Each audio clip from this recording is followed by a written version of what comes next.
અવાજ સંભળાય છે?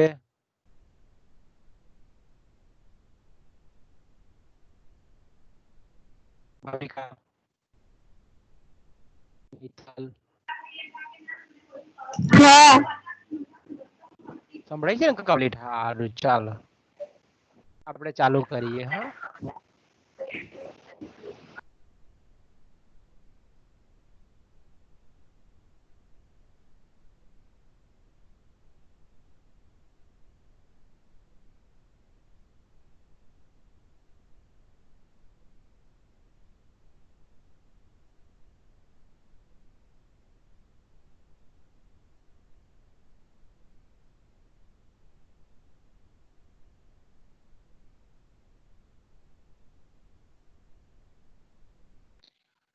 તો આપણે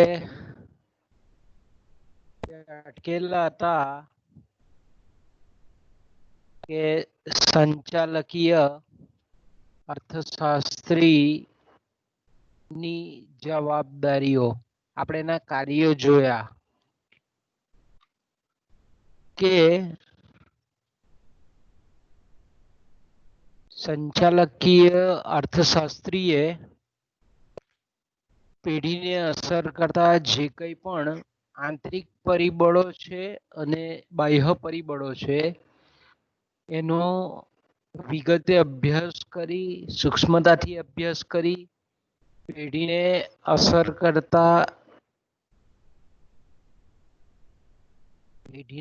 કરતી જે કંઈ પણ બાબતો છે એ બાબતો તરફ સંચાલકનું ધ્યાન દોરવાનું છે.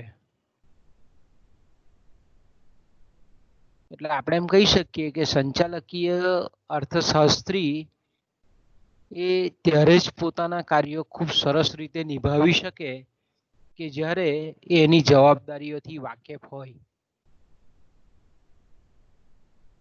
આપણે એમ કહી શકીએ કે સંચાલકીય અર્થશાસ્ત્રની જે જવાબદારીઓ છે એમાં આપણે જે લાસ્ટ ટાઈમ ચર્ચા કરી તે પ્રમાણે કે સંચાલકીય અર્થશાસ્ત્રીએ પહેલી બાબત એ એના મગજમાં ધ્યાનમાં રાખવી પડે કે પેઢીનો એક અને માત્ર મહત્વનો જે ઉદ્દેશ છે એ છે મહત્તમ નફો સિદ્ધ કરવો.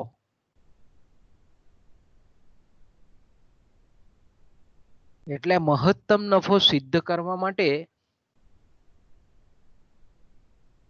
સંચાલકોને સંચાલકીય અર્થશાસ્ત્રીએ મદદરૂપ થવું એ પોતાની ફરજ છે એમ એને માની લેવું પડે.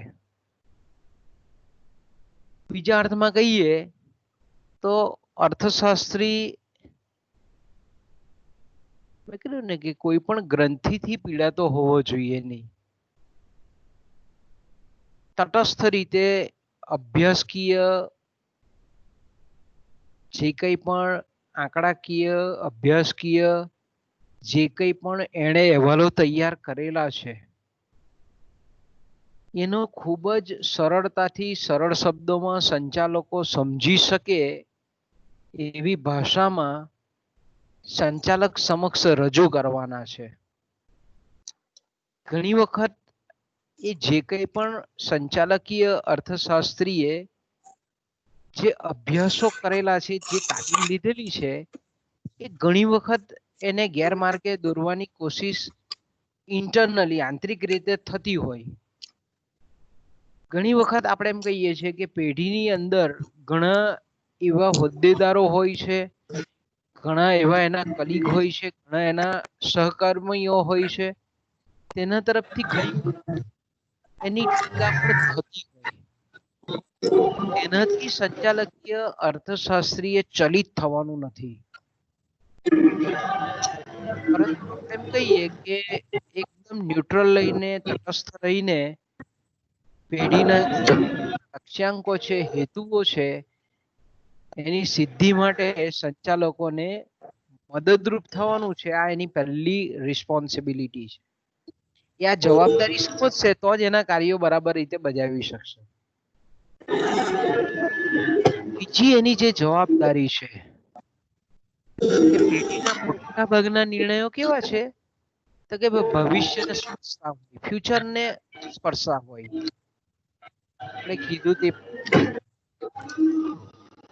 કે ઘણા સંચાલકો કે 2 વર્ષ પહેલા એમણે રોકાણ કર્યું, બરાબર?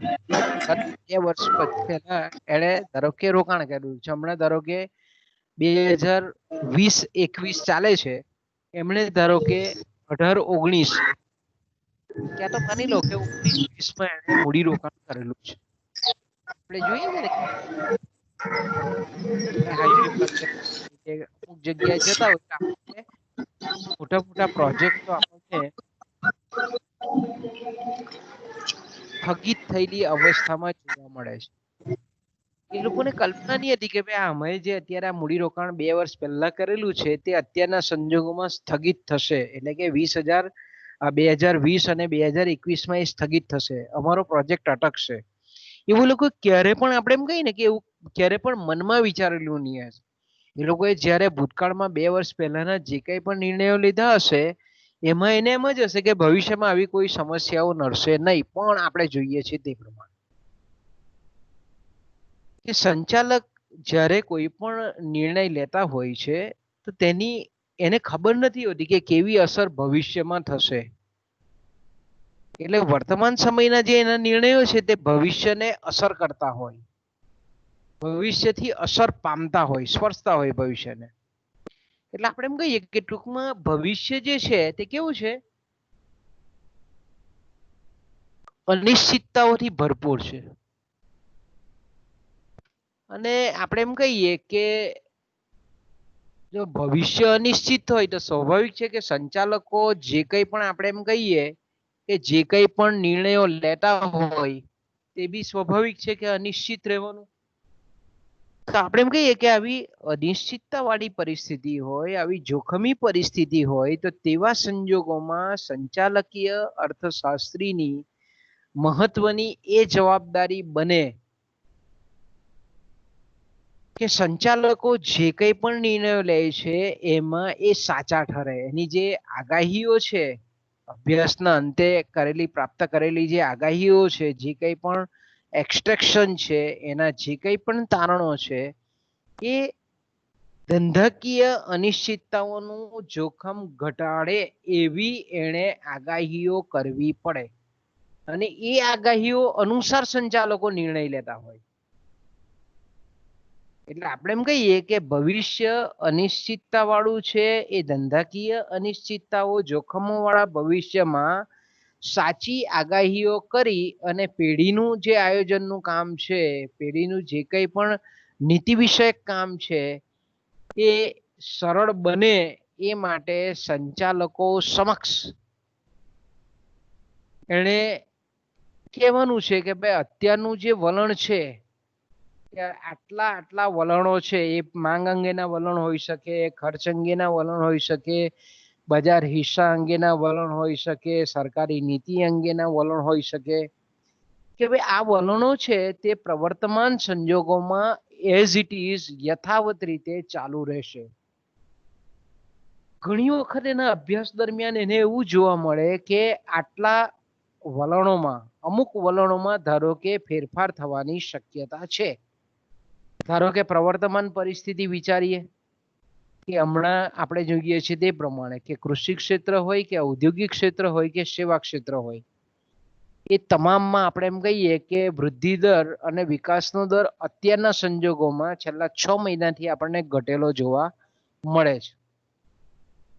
તો સંચાલકીય અર્થશાસ્ત્રી જે પેઢીમાં હોય તો એ પેઢીમાં એને કહેવું પડે કે ભાઈ હવે અત્યારના સંજોગોમાં સરકારની નીતિમાં ચોક્કસપણે બદલાવ આવશે ને આવશે. કરવેરા થોડા હળવા કરશે, થોડી સબસિડીની સ્કીમો સરકાર લાવશે, થોડી આપણે એમ કહીએ કે બીજી બધી રાહતો સરકાર જાહેર કરશે, તો અમુક વલણોમાં ફેરફાર થશે એવું એણે કહેવાનું છે. અમુક વલણો ચાલુ રહેશે એવું પણ એને કહેવાનું છે. ને જ્યાં એને એવું લાગે જરૂર જાણે લાગે સંચાલકીય અર્થશાસ્ત્રીને કે ભાઈ અમુક વલણોમાં બદલાવ આવશે, ફેરફાર થશે, તો એ કયા કઈ બાબતના કયા ક્ષેત્રના ફેરફારો છે એ તરફ સંચાલકોનું ધ્યાન એને દોરવાનું છે. એટલે આપણે એમ કહીએ કે સંચાલકીય અર્થશાસ્ત્રી એ કેવી સ્પષ્ટ, એકદમ ગૂંચવાડા વાળી નહીં, સ્પષ્ટ, પછી જેને જેને આપણે વાસ્તવિક કહીએ, જેને રિયલ કહીએ, જેને સાચી કહીએ, અને ઓથેન્ટિક એટલે કે જેને કોઈક સરકારી કે અન્ય કોઈ પીછબળ હોય એવી માહિતી, અને પછી એનું વિશ્લેષણ કરી અને પછી સંચાલકોનો એક વખત આપણે એમ કહીએ કે વિશ્વાસ સંપાદિત થાય એ રીતે એને આગાહીઓ કરવાની છે. અને એ આગાહીમાં જેટલો સફળ એટલું આપણે એમ કહીએ કે એનું સ્થાન પેઢીની અંદર મજબૂત. એટલે આપણે એમ કહી શકીએ કે આપણે એની એક અગત્યની જવાબદારી છે. સંચાલકીય અર્થશાસ્ત્રીએ ત્રીજી જે એની જવાબદારી છે તે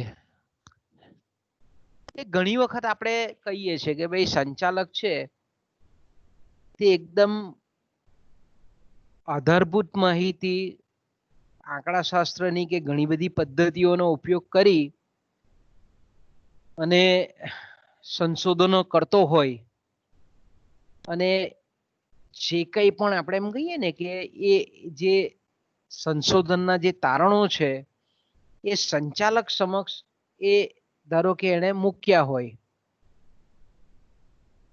પણ પછીથી એ જે આપણે એમ કહીએ કે સંચાલક સમક્ષ મૂકેલા તારણોમાં એને જો થોડોક બી ડાઉટ જાય, એને થોડીક બી શંકા જાય કે ભાઈ આ જે મેં માહિતી આપી છે સંચાલકોને એમાં મને થોડીક ભૂલ રહી ગઈ હોય એવું જણાય છે એના પોતાને, જ્યારે એ પાછો આપણે એમ કહીએ, કારણ કે અમુક જે સંશોધન છે, અમુક જે કંઈ પણ એનું આપણે એમ કહીએ કે વિગતો કે તારણો જે સંચાલકો સમક્ષ આપવાના છે એનો અમુક ચોક્કસ પીરિયડ ટાઈમ હોય કે ભાઈ અમુક સમયગાળામાં સંચાલકોએ જે પ્રમાણે કીધું હોય એ પ્રમાણે એને અમુક ટાઈમ પીરિયડમાં એને એ રિપોર્ટ, અહેવાલ, જે કંઈ પણ તારણો છે તે સંચાલક સમક્ષ જમા કરાવવાના હોય છે.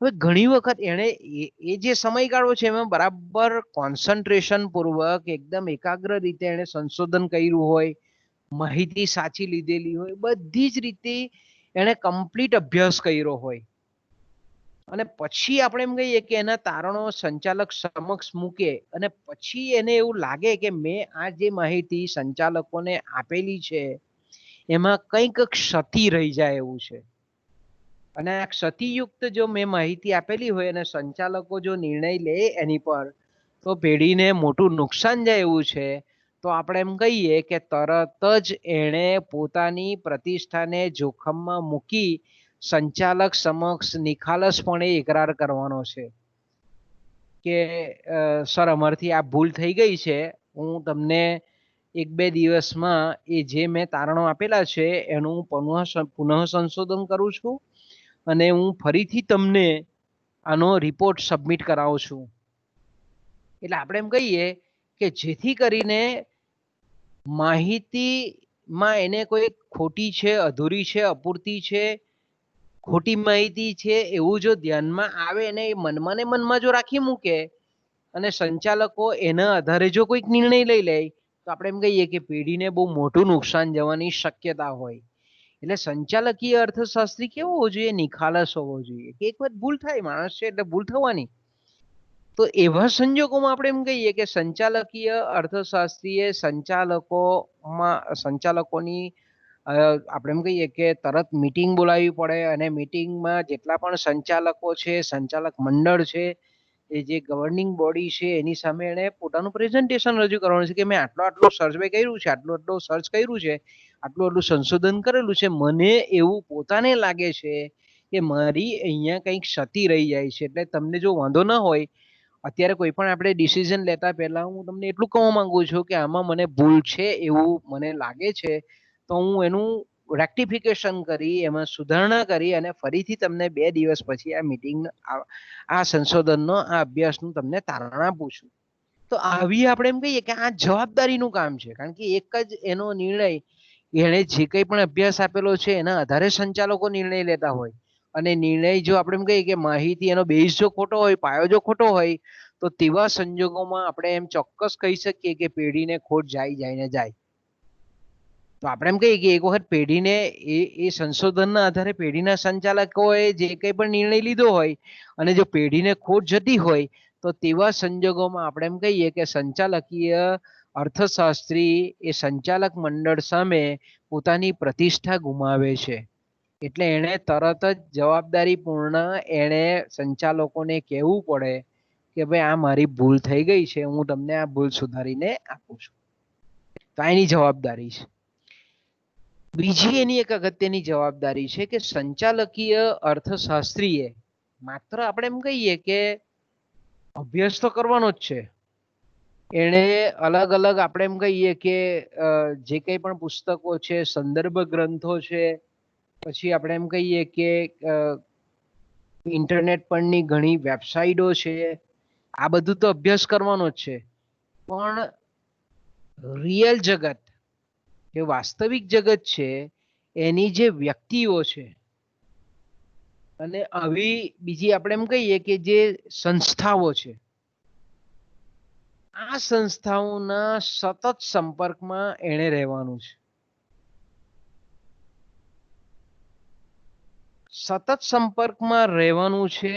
તદ્દન જે લેટેસ્ટ માહિતી છે, એ લેટેસ્ટ માહિતી એકદમ જે તાજેતરની એકદમ છેલ્લામાં છેલ્લી માહિતી છે, એ માહિતીથી એને માહિતગાર રહેવાનું છે. કારણ કે આપણે જાણીએ છીએ તે પ્રમાણે કે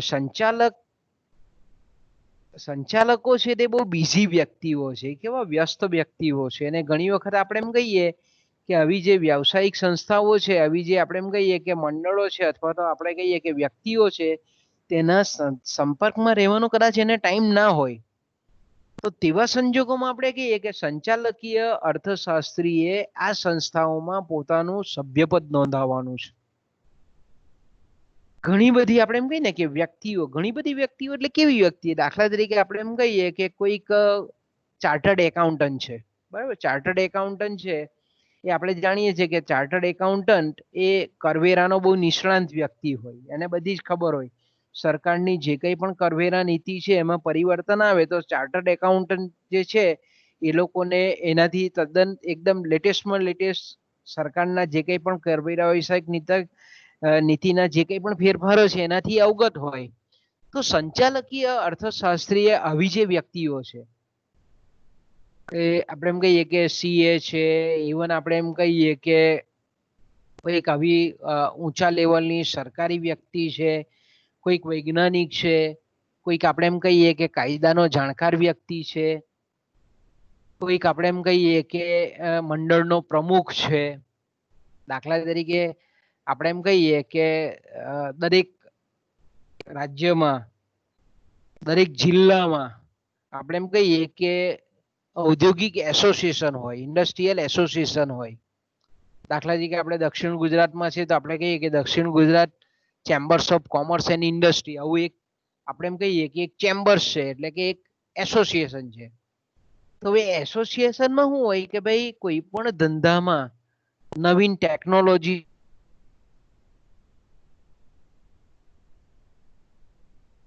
નવ પ્રવર્તન થયેલું હોય, તો આપણે એમ કહીએ કે આ જે બધી છે,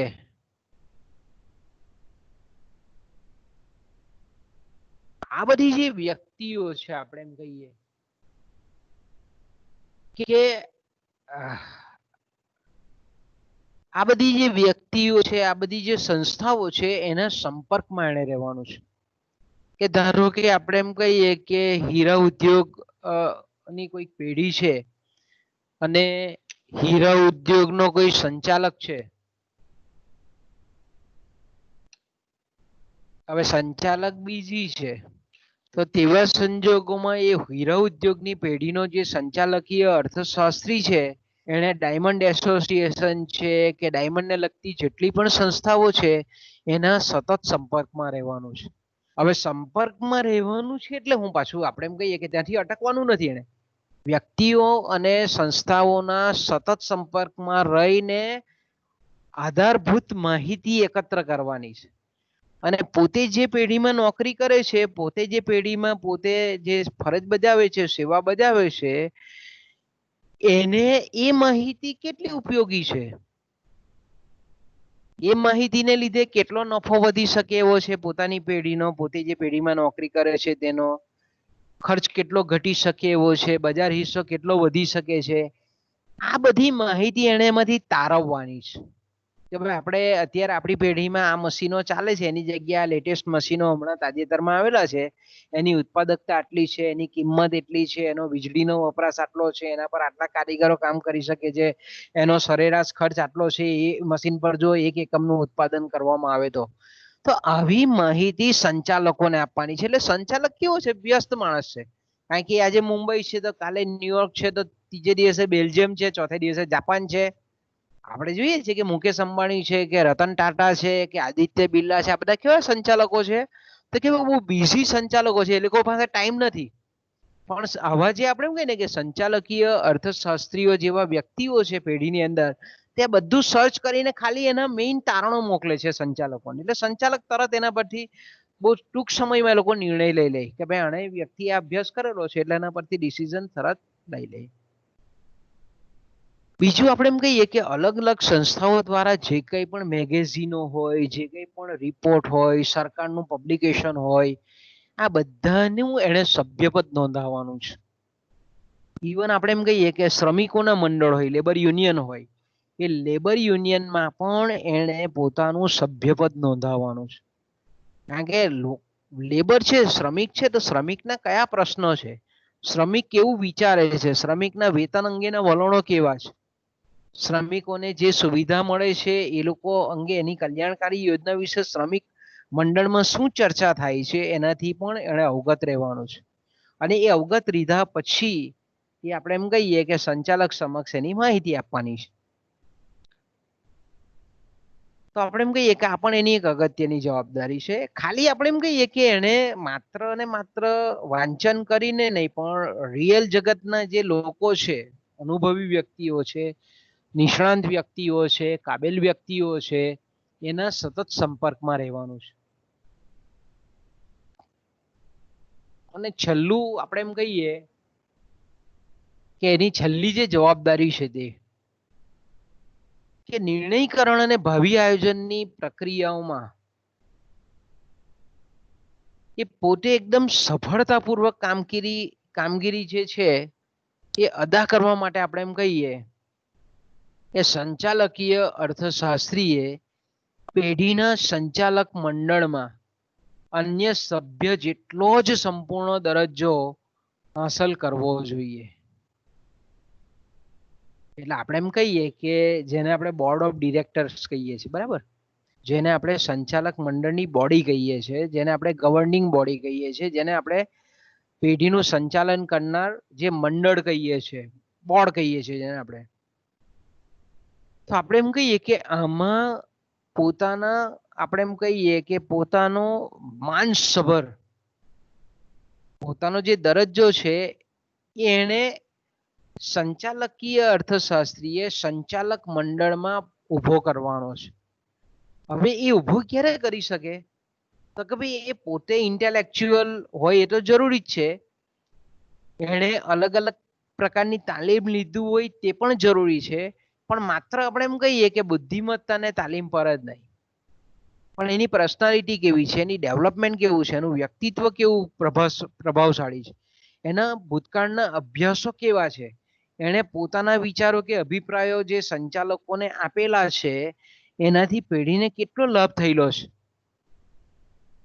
તો આ જો આપણે એમ કહીએ કે એની ભૂતકાળની કામગીરી અથવા તો એ જે કંઈ પણ કામગીરી કરે છે એમાં સંચાલકોનું જો કોઓપરેશન હોય, સંચાલકો જો આપણે એમ કહીએ કે એને આપણે એમ કહીએ કે સહકાર આપતા હોય અને એ સહકાર આપવાની સામર્થ્ય ધરાવતો હોવો જોઈએ, પાછો એના પર એ નિર્ભર છે. તો સંચાલકો એને સપોર્ટ કરતા હોય તો સ્વાભાવિક છે કે સંચાલક મંડળમાં એ ચોક્કસ પોતાનું સ્થાન ઊભું કરે છે. બીજું આપણે એમ કહીએ કે સંચાલકીય અર્થશાસ્ત્રીઓ કેટલીક વિશિષ્ટ જવાબદારી હોય પેઢીની અંદર, એ વિશિષ્ટ જવાબદારીઓ જેને આપણે સ્પેશિયલ રિસ્પોન્સિબિલિટી કહીએ, ખાસ જવાબદારીઓ કહીએ, એ પણ ઉપાડવા તૈયાર હોવું જોઈએ. કે દાખલા તરીકે આપણે એમ કહીએ કે પેઢીની અંદરના જે કર્મચારીઓ છે, બરાબર છે, અથવા તો આપણે એમ કહીએ કે શ્રમિકો છે, એ શ્રમિકોની ધારો કે કોઈક તાલીમ માટેની ટીમ એને લઈને એ ટીમને લઈને જવાનું છે. તો આપણે એમ કહીએ કે જ્યારે આ ટાઈપની ટીમ શ્રમિકોની કોઈ તાલીમ અર્થે લઈને જવાનું હોય તો તે સમયે એને સામેથી આ જવાબદારી સ્વીકારી લેવી પડે. એને સંચાલક મંડળ પાસે પ્રપોઝલ મૂકવાની હોય કે હું આ જે શ્રમિકોને તાલીમ માટેની ટીમ છે એને હું લઈને જઈશ. કોઈક પ્રોજેક્ટ, કોઈ ખાસ પ્રોજેક્ટ હોય, એ પ્રોજેક્ટની કમિટી જે હોય, સમિતિ હોય, એ કમિટીનું સભ્યપદ પણ એને સામેથી લેવું પડે.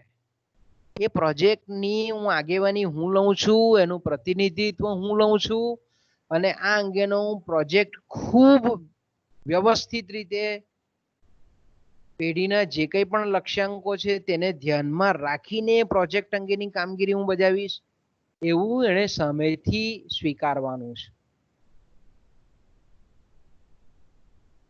એટલે આપણે એમ કહીએ કે સંચાલકીય અર્થશાસ્ત્રી એ ભાગેડુ વૃત્તિ વાળો નહીં હોવો જોઈએ કે ભાઈ દરેક કામ એને સોંપવામાં આવે એને પોતાનું મોઢું સંતાડે એવો નહીં હોવો જોઈએ. એ કોઈ પણ આપણે એમ કહીએ કે પેઢીની અંદરની જે કંઈ પણ કામગીરી છે, જે કંઈ પણ જવાબદારીઓ છે, કોઈ પણ આપણે એમ કહીએ કે કમિટીનું સભ્યપદ હોય કે કોઈ જગ્યાએ મિટિંગમાં જવાનું હોય કે આપણે એમ કહીએ કે કોઈ જગ્યાએ આપણે કર્મચારીને તાલીમમાં લઈ જવાના હોય કે કોઈક વિશેષ પ્રોજેક્ટની સ્થળ પસંદગી અંગેના પ્રશ્નો હોય, તે જગ્યાએ આપણે એમ કહીએ કે તેમાં સંચાલકે આગેવાની લેવાની છે, એમાં પાછળ એને હટવાનું નથી. તો જ આપણે એમ કહીએ કે એ પોતાનું સ્થાન પેઢીની અંદર યોગ્ય રીતે ભોગવી શકે. અન્યથા આપણે એમ કહીએ કે એને ઘણા બધા પ્રશ્નો ઊભા થાય. એટલે આપણે એમ કહીએ કે સંચાલકીય અર્થશાસ્ત્રી છે એની સફળતા કે નિષ્ફળતા એની જે બેઝિક તાલીમ છે એના અનુભવ પર જ આધારિત નથી, પણ એના જે વ્યાવસાયિક વિચારો છે, એ ધંધાકીય જે વિચારો છે, એને સંચાલક તરફથી કેવો ટેકો મળે છે, એ ટેકો મેળવવાની જે યોગ્યતા છે એના પર આધારિત હોય છે. એમ કહીએ કે સંચાલકીય અર્થશાસ્ત્રીના જો આપણે એમ કહીએ કે એના જો ખાસ લક્ષણો જોઈએ તો એક તો આપણે એમ કહી શકીએ કે પહેલું તો એને અર્થશાસ્ત્રનું ઊંડું જ્ઞાન હોવું જોઈએ. અર્થશાસ્ત્રના જે કંઈ પણ સિદ્ધાંતો છે, જે કંઈ પણ પ્રણાલીઓ છે, પદ્ધતિઓ છે, નીતિઓ છે, થિયરીઓ છે, એનાથી એ જ્ઞાનસભર હોવો જોઈએ. બીજું આપણે એમ કહીએ કે જે કંઈ પણ અર્થતંત્રના જે મહત્વની જે સંસ્થાઓ છે, વ્યક્તિઓ છે, સંગઠનો છે, યુનિયનો છે, એનાથી એ વાકેફ હોવો જોઈએ. સરકારની જે કંઈ પણ નીતિ કે આયોજન લક્ષી જે બાબતો છે એનાથી પણ એ અવગત હોવો જોઈએ. કંઈક અંશે ટેકનિકલ જ્ઞાન પણ ધરાવતો હોવો જોઈએ.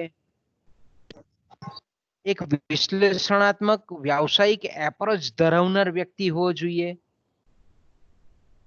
એ લાગણીશીલ, ઘણી વખત આપણે જાણીએ છીએ કે ભાઈ એના આધારે સંચાલકોએ નિર્ણય લીધેલા હોય ને ભૂતકાળમાં એ નિર્ણયો કદાચ ખોટા પડ્યા હોય તો એણે પોતાના મનમાં એ વસ્તુને ભરી નથી રાખવાની કે ભાઈ મેં 2 વર્ષ પહેલા આ રીતનું સંચાલકોને કીધેલું હતું ને સંચાલકોએ એના પર નિર્ણય લીધેલો અને પેઢીને 5 લાખ કે 50 લાખ કે 100 લાખની ખોટ ગયેલી હતી, એવું એને મનમાં ભરી નથી રાખવાનું. પણ એણે એ ભૂલનું કઈ રીતે પાછું રિપીટેશન નહીં થાય, એ ભૂલનું પાછું આપણે કહીએ કે પુનરાવર્તન નહીં થાય, એ એણે જોવાનું છે. એટલે આપણે એમ કહી શકીએ કે સંચાલકીય અર્થશાસ્ત્રીએ કામગીરી એવી બજાવવાની છે કે જેથી કરીને એક બાજુ પેઢીના લક્ષ્યાંકો સિદ્ધ થાય અને બીજી બાજુ સંચાલક મંડળમાં એનું પોતાનું સ્થાન માનસભર યોગ્ય રીતે મોભાયુક્ત રીતે એ મેળવી શકે. ઓકે, તો આપણે સંચાલકીય શાસ્ત્રમાં આપણે પહેલો જે મુદ્દો છે આખો એ મુદ્દો અહીંયા પૂરો થાય છે. આપણે અત્યાર સુધીમાં 15A પેપરમાં સંચાલકીય અર્થશાસ્ત્રીમાં તમને ખબર હોય તો આપણે સંચાલકીય અર્થશાસ્ત્ર એટલે શું, સંચાલકીય અર્થશાસ્ત્રને અલગ અલગ નામોથી જે ઓળખવામાં આવે છે તેની આપણે ચર્ચા કરી. પછી આપણે સંચાલકીય અર્થશાસ્ત્રની વ્યાખ્યાઓ જોઈ, મેકનાયર અને મેરિયમની વ્યાખ્યા, સ્પેન્સર અને સિગલમેનની વ્યાખ્યા, જોલ્ડીનની વ્યાખ્યા, હેન્સ મોટે પોલની વ્યાખ્યા, ડીસી હેગની વ્યાખ્યા. એ જોયા પછી એ વ્યાખ્યાઓના જે તારણો હતા કે ભાઈ સંચાલકીય અર્થશાસ્ત્રમાં પેઢીના સંચાલનનો અભ્યાસ થાય છે, પેઢીએ અનેક પ્રવૃત્તિઓ કરવી પડે છે, પેઢીની પાસેના સાધનો એ મર્યાદિત છે, વૈકલ્પિક ઉપયોગવાળા છે, માટે આપણે એમ કહીએ કે એને પસંદગીનો આપણે એમ કહીએ કે સામનો કરવો પડે છે. એટલે સંચાલકીય અર્થશાસ્ત્ર અછતનું અને પસંદગીનું શાસ્ત્ર પણ છે. પછી આપણે જોયું સંચાલકીય સંચાલકીય અર્થશાસ્ત્રના લક્ષણો. એ લક્ષણોની પણ આપણે ચર્ચા કરી ગયા કે સંચાલકીય અર્થશાસ્ત્ર એ અર્થશાસ્ત્રની એક શાખા છે, સંચાલકીય અર્થશાસ્ત્ર એ વ્યવહારુ અર્થશાસ્ત્ર છે, સંચાલકીય અર્થશાસ્ત્ર એ એકમલક્ષી અર્થશાસ્ત્ર છે, સંચાલકીય અર્થશાસ્ત્ર એ એકમલક્ષી હોવા છતાં સમગ્રલક્ષી અર્થશાસ્ત્ર સાથે સંબંધ ધરાવે છે, સંચાલકીય અર્થશાસ્ત્ર એ છે, સંચાલકીય અર્થશાસ્ત્ર એ કલા છે, સંચાલકીય અર્થશાસ્ત્રમાં પેઢીના અર્થશાસ્ત્રનો અભ્યાસ થાય છે, સંચાલકીય અર્થશાસ્ત્રમાં મહદઅંશે નિગમન તર્ક પદ્ધતિનો ઉપયોગ થાય છે, સંચાલકીય અર્થશાસ્ત્રનો અભ્યાસ વ્યાપ એ મર્યાદિત છે અર્થશાસ્ત્ર કરતા. તો હવે આપણે લક્ષણો પણ જોઈ ગયા.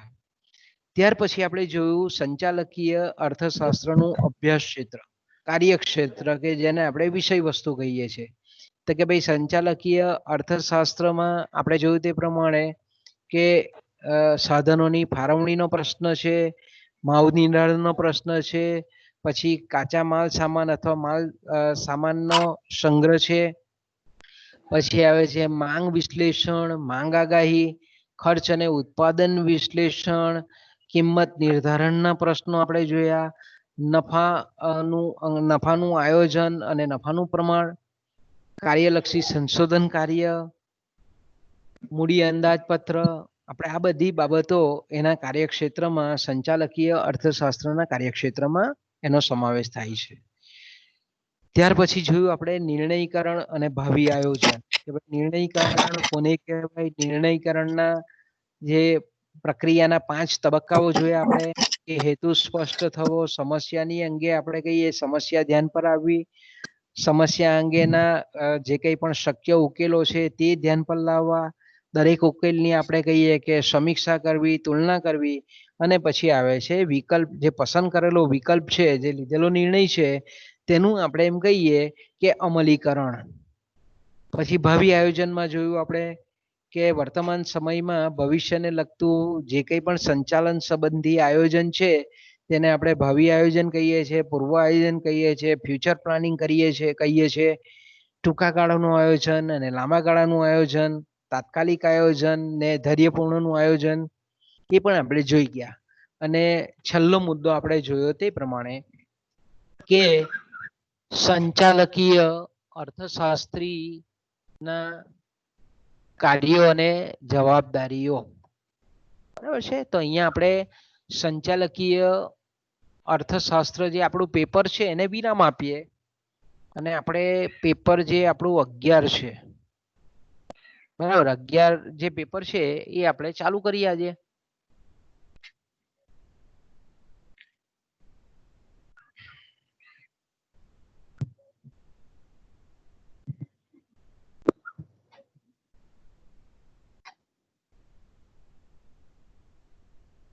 તો મિત્રો આજે આપણે પેપર આપણું જે 11 છે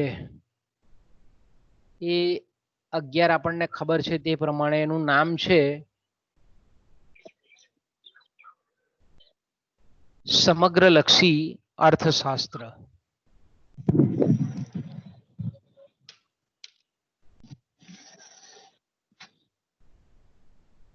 આપણું જે પેપર 11 છે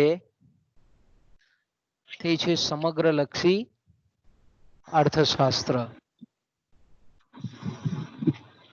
જેને આપણે કહીએ છીએ મેક્રો ઇકોનોમિક્સ. ઇંગ્લિશમાં એને આપણે શું કહીએ છીએ? Macro economics. તો આજે સમગ્રલક્ષી અર્થશાસ્ત્ર છે એનો જે આપણો ટોપિક પહેલો છે એ છે એકમલક્ષી અર્થશાસ્ત્ર અને સમગ્રલક્ષી અર્થશાસ્ત્ર.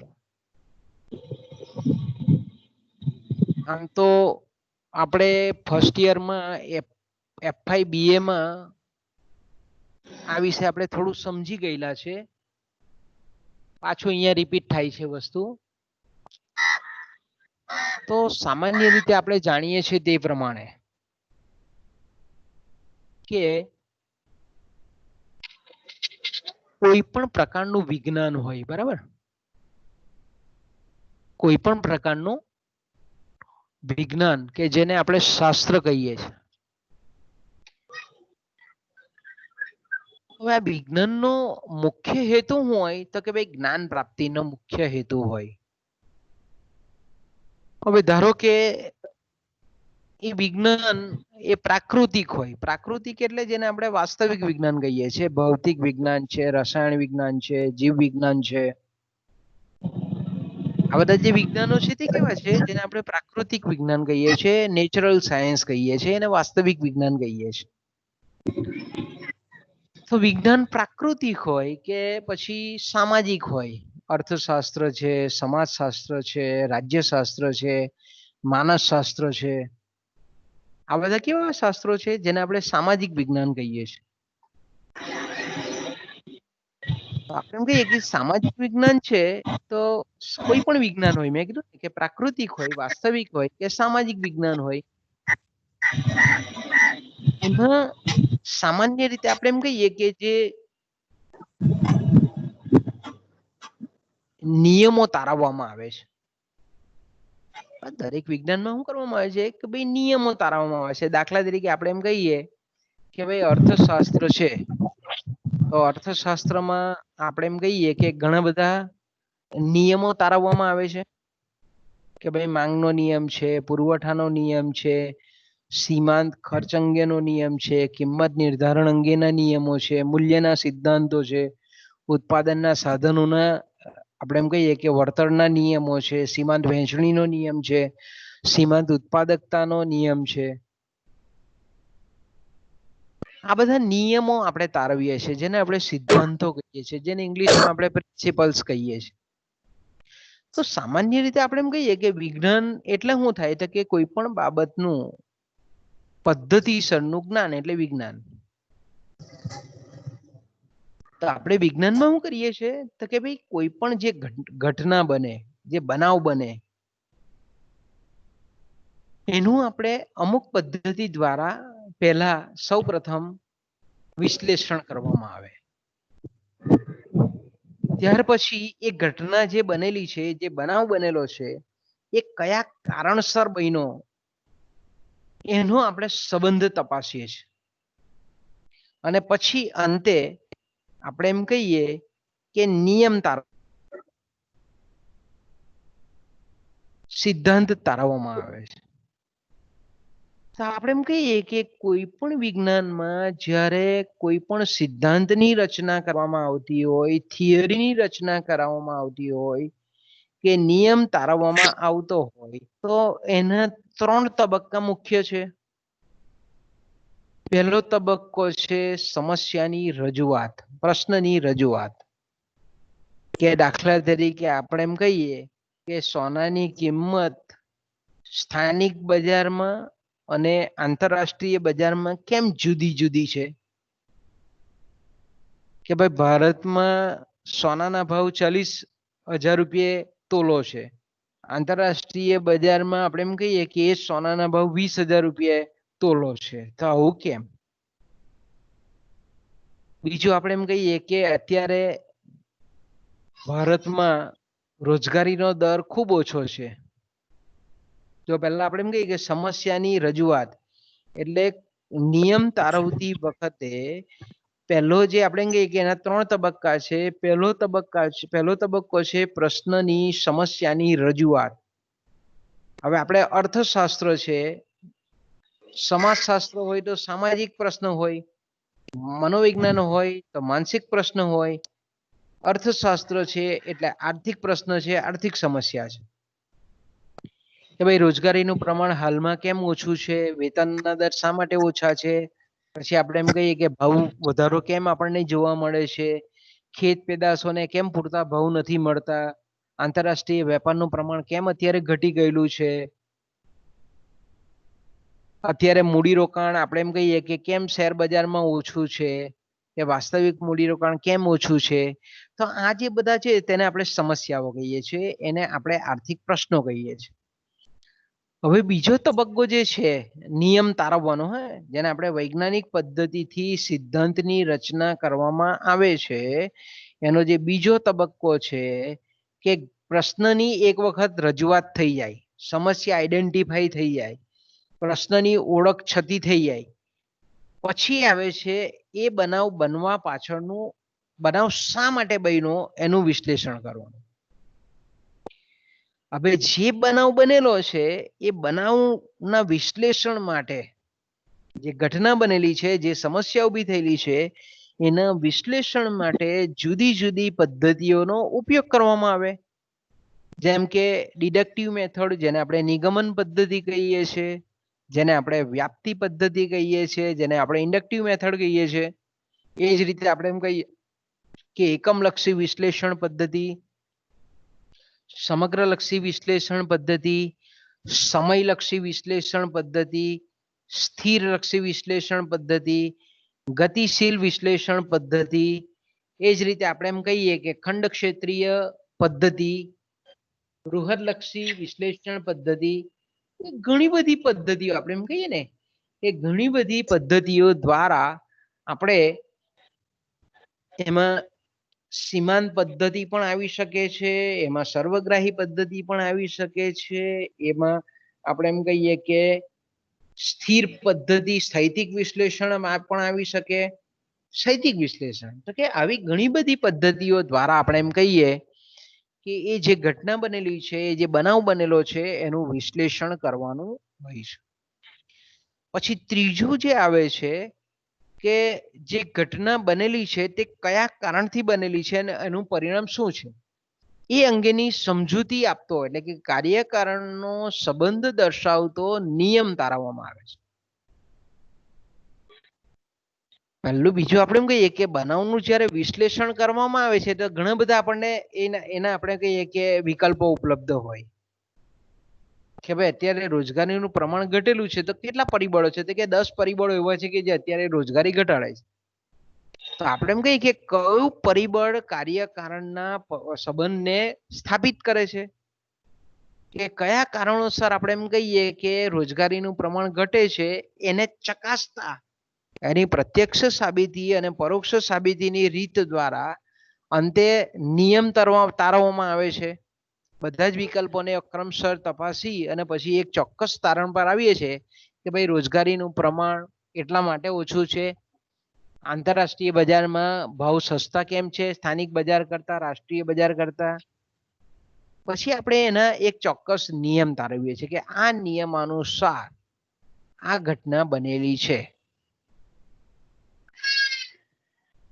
એટલે આપણે એમ કહી શકીએ કે આ કોઈ પણ વિજ્ઞાન હોય, એ પ્રાકૃતિક વિજ્ઞાન હોય, સામાજિક વિજ્ઞાન હોય કે અન્ય કોઈ પણ પ્રકારના વિજ્ઞાન હોય, તો તેમાં આ જે સિદ્ધાંતો તારવવાની જે પદ્ધતિ છે તેને આપણે વૈજ્ઞાનિક પદ્ધતિ કહીએ છીએ, એને આપણે વિજ્ઞાન કહીએ છીએ.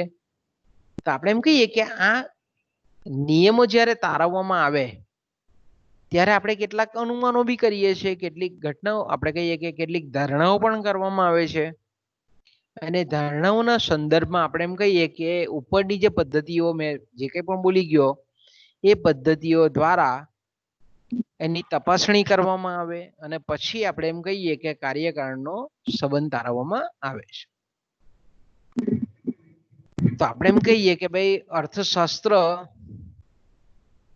એક સામાજિક વિજ્ઞાન છે. આપણે જોઈ ગયા તે પ્રમાણે આગળ કે ભાઈ અર્થશાસ્ત્ર કેવું છે, સોશિયલ સાયન્સ છે.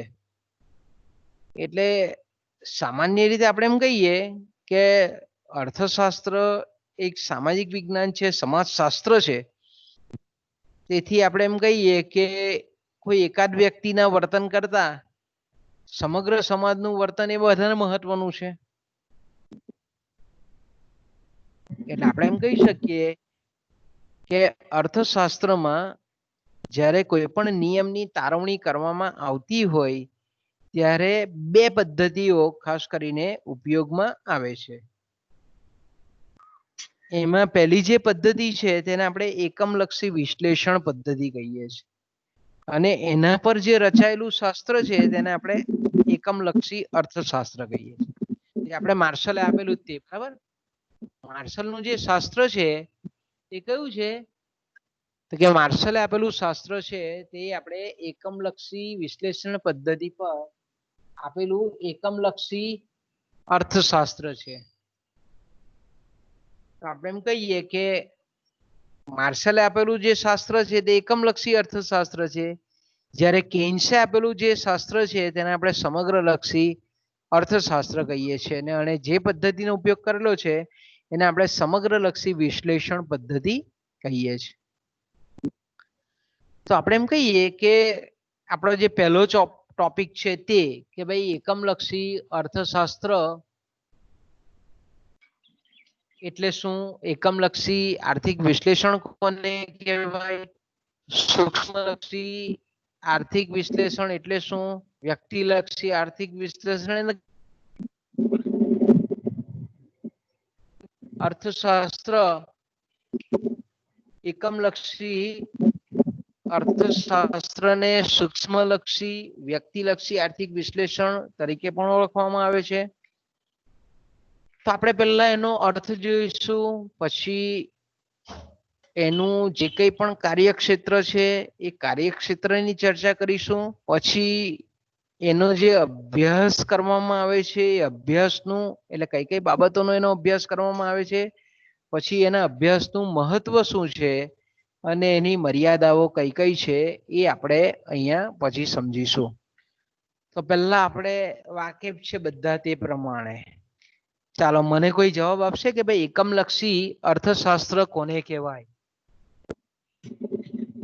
કોઈ અનમ્યુટ કરીને મને જવાબ આપો. ચાલો.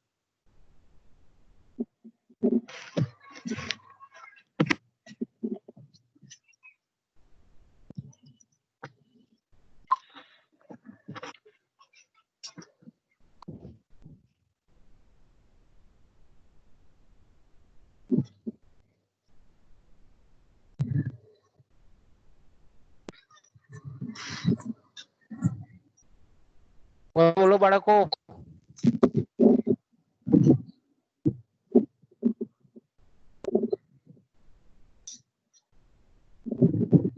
એકમલક્ષી અર્થશાસ્ત્ર એટલે શું? નિર્મલા બોલ. ચાલ.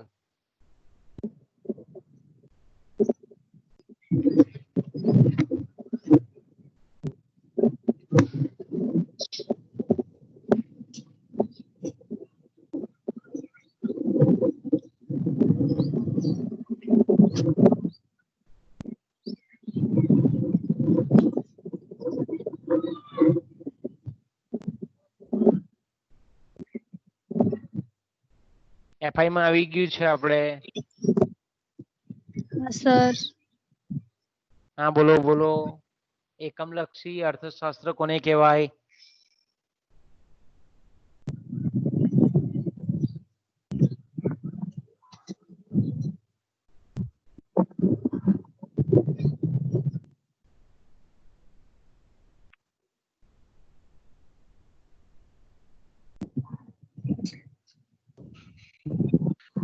બોલો બાળકો. ઓકે, ચાલો આપણે આગળ જઈએ. જ્યારે આપણે એમ કહીએ કે અર્થતંત્રમાં અસંખ્ય અગણિત નાના જે એકમો છે એમાંથી કોઈ એક આર્થિક ઘટકનો અભ્યાસ કરવામાં આવે તેને એકમલક્ષી વિશ્લેષણ પદ્ધતિ કહેવામાં આવે છે. અને તેના પર રચાયેલા અર્થશાસ્ત્રને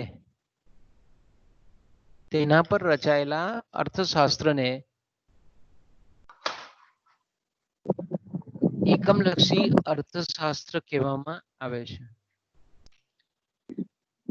એકમલક્ષી અર્થશાસ્ત્ર એ આપણે જાણીએ છીએ તે પ્રમાણે કે અર્થતંત્રના એક નાનકડા ભાગનો અભ્યાસ છે.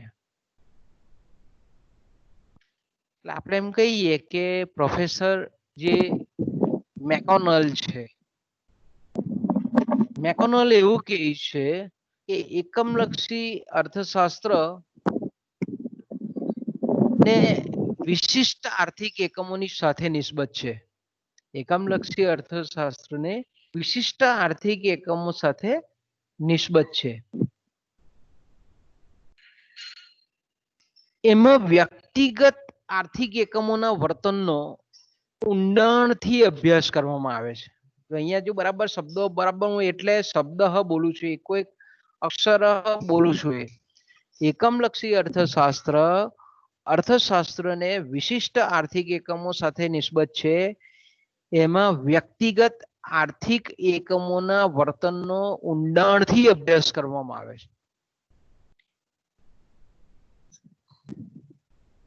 વિશ્લેષણની આ પદ્ધતિ આપણે એમ કહીએ ને, મેકોનલ શું કહે છે કે વિશ્લેષણની આ એવી પદ્ધતિ છે કે જેમાં વ્યક્તિગત આર્થિક એકમ પર માઇક્રોસ્કોપ મૂકવામાં આવે છે, સૂક્ષ્મદર્શક યંત્ર મૂકવામાં આવે છે, અને એ જે કંઈ પણ કાર્ય કરે છે એ કાર્યને એકદમ ઝીણવટથી, જેને આપણે માઇક્રોસ્કોપિક કહીએ છીએ, એકદમ સૂક્ષ્મતાથી એને નિહાળે છે. એકમલક્ષી અર્થશાસ્ત્રમાં આપણે વૃક્ષોને નિહાળીએ છીએ. કોને નિહાળીએ છીએ? આપણે વૃક્ષોને જોઈએ છે, આખા જંગલને જોતા નથી. વિચાર કરો કે આખા જંગલનો અભ્યાસ એટલે સમગ્રલક્ષી અર્થશાસ્ત્ર. જંગલના કોઈક એક વૃક્ષનો અભ્યાસ એટલે એકમલક્ષી અર્થશાસ્ત્ર.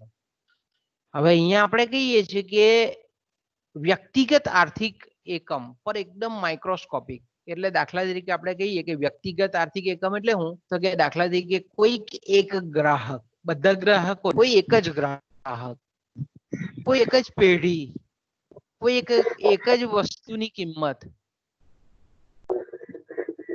કોઈ એક જ ઉદ્યોગ, કોઈ એક જ તાલુકો, કોઈ એક જ ગામ, કોઈ એક જ કરવેરો. આપણે એમ કહીએ કે આ બધા જે એકમો છે એના પર એ સૂક્ષ્મ દર્શક યંત્ર મૂકી અને પછી આપણે એમ કહીએ કે એનો એકદમ, કે દાખલા તરીકે ગ્રાહક છે તો ગ્રાહક આપણે એમ કહીએ કે પોતાની આવકને એ કઈ રીતે ખર્ચે છે, એ પોતાની આવકને જે રીતે ખર્ચે છે એમાંથી એ મહત્તમ સંતોષ કઈ રીતે પ્રાપ્ત કરે છે, પોતાની ખરીદી કઈ રીતે કરે છે, પોતે પોતાની આવક પૈકીનો કેટલો ભાગ બચત કરે છે.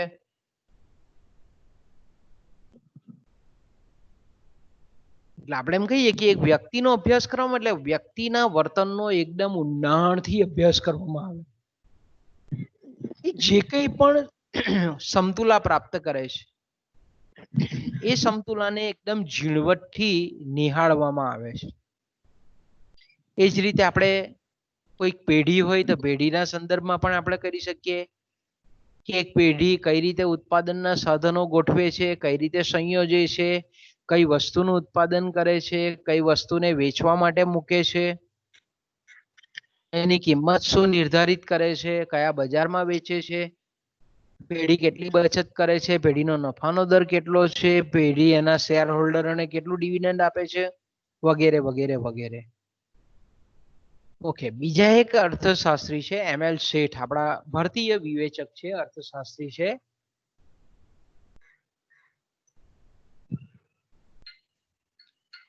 એમએલ શેઠના મતે આપણે એમ કહીએ કે એકમલક્ષી અર્થશાસ્ત્ર એ અર્થશાસ્ત્રની એવી શાખા છે કે જે વ્યક્તિ, કુટુંબ કે પેઢી જેવા વ્યક્તિ, કુટુંબ કે પેઢી જેવા વ્યક્તિગત આર્થિક એકમોનો અભ્યાસ કરે છે.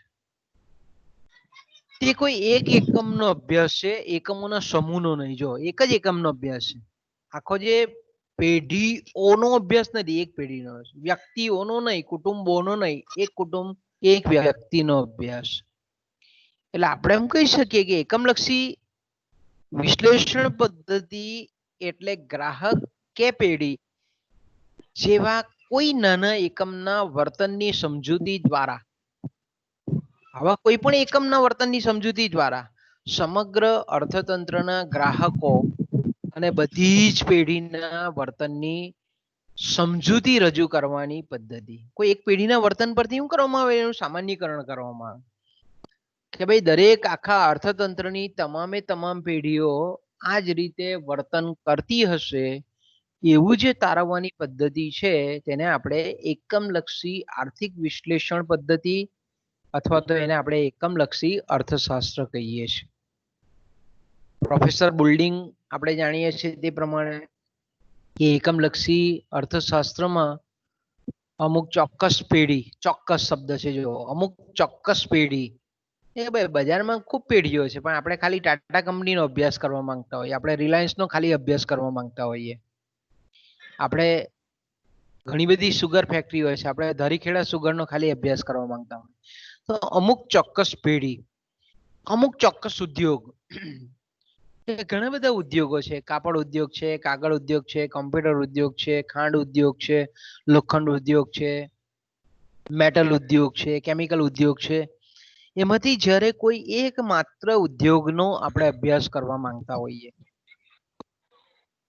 ઘણા બધા કુટુંબો પૈકી કોઈ એક કુટુંબનો અભ્યાસ કરવા માંગતા હોઈએ, ઘણી બધી વસ્તુઓની જે કિંમતો છે એમાંથી કોઈ એક ચોક્કસ વસ્તુની કિંમતનો અભ્યાસ કરવા માંગતા હોય, ઘણા બધા પ્રકારના વેતન છે એમાંથી માત્ર કોઈ એક વેતનનો અભ્યાસ કરવા માંગતા હોઈએ, ઘણા બધા કરવેરા છે, આવકવેરો, ખર્ચવેરો, પછી સંપત્તિ વેરો છે, બક્ષિસ વેરો છે, વેચાણ વેરો છે, જીએસટી છે, ઓક્ટ્રોય છે, જકાત છે, એમાંથી જ્યારે કોઈક એક કરવેરાનો આપણે અભ્યાસ કરવા માંગતા હોય કે ભાઈ આપણે આવકવેરાનો અભ્યાસ કરવા માંગીએ, એ જ રીતે આપણે એમ કહીએ કે કોઈ એક પ્રકારની આવક કે કોઈ એક વસ્તુનો અભ્યાસ કરવામાં આવે તો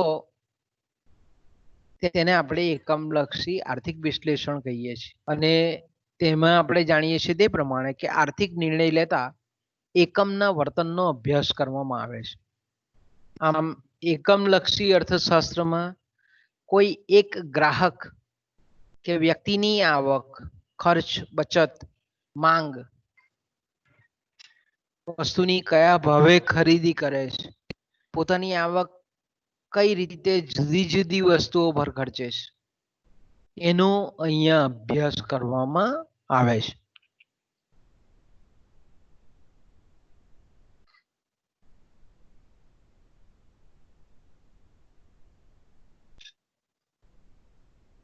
ત્યાર પછી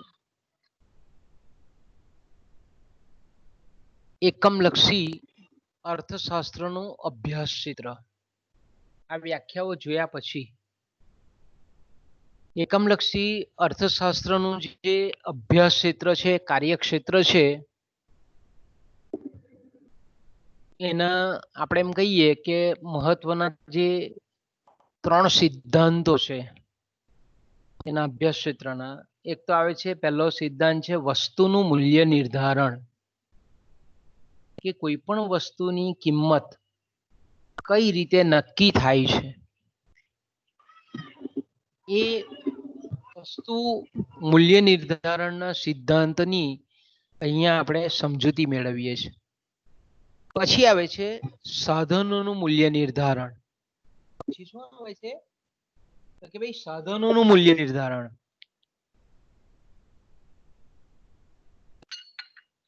તો કે સાધનોનું મૂલ્ય નિર્ધારણ એટલે શું?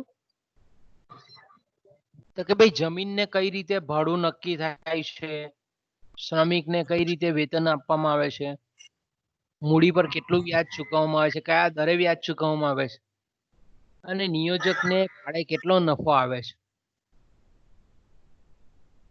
આ બધા જે સિદ્ધાંતો છે, ભાડાનો સિદ્ધાંત, વેતનનો સિદ્ધાંત, વ્યાજનો સિદ્ધાંત, નફાનો સિદ્ધાંત, એ સાધનોના મૂલ્ય નિર્ધારણના મુદ્દા હેઠળ એનો આપણે અભ્યાસ કરીએ છીએ.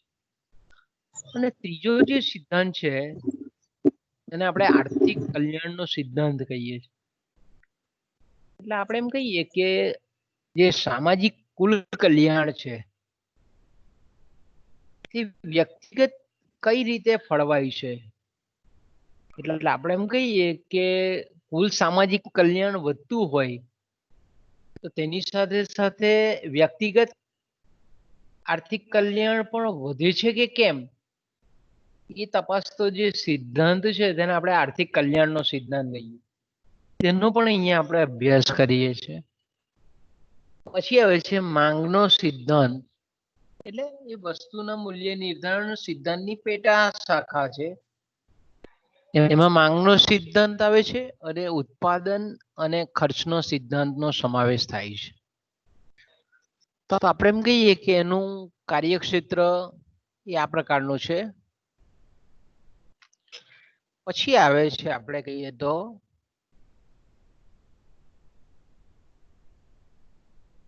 એકમલક્ષી જે અર્થશાસ્ત્ર છે એ એકમલક્ષી અર્થશાસ્ત્રના અભ્યાસનું મહત્વ. તો બાળકો હવે કંટાળેલા હોય તો પછી રાખીએ, કાલે રાખીએ કે ચાલુ રાખો?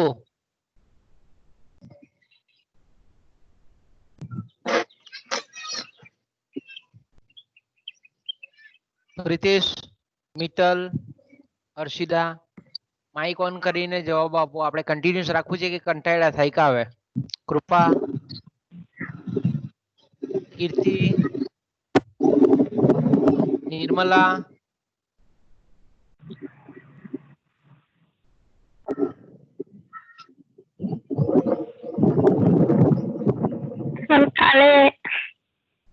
કાલે રાખીએ હવે, બરાબર ને? હવે કાલ સારું સારું, ચાલો તો આપણે અહીંયાથી અટકીએ છીએ, બરાબર? ઓકે.